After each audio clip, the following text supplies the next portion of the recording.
Perempuan Suara Budaya Kawanua, sahabat budaya, demikian satu yang bagus dari Raja Komi ya, 13 Januari 2025. Ya, apa kabar untuk Anda yang baru saja bergabung bersama kami? Yang mungkin hari ini baru sadar bahwa ini adalah tanggal 13 ya. Bicara tentang tanggal 13, memang biasanya sahabat budaya ada yang mengait-ngaitkannya dengan angka sial ya.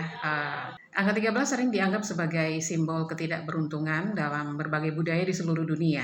Fenomena ini dikenal dengan istilah triskaidekaphobia, yaitu sebuah ketakutan yang berlebihan terhadap angka 13.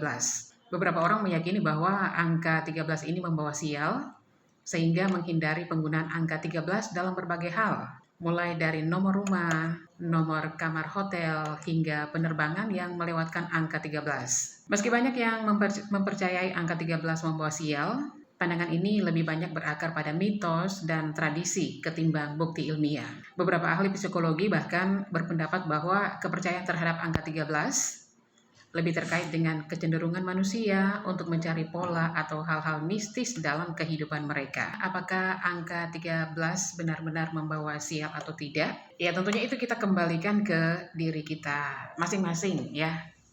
Ada ungkapan bijak yang mengatakan Anda adalah apa yang Anda pikirkan. Jadi kalau Anda memikirkan hal-hal yang positif, hal-hal yang baik, maka kebaikan itu akan kembali ke diri Anda sendiri.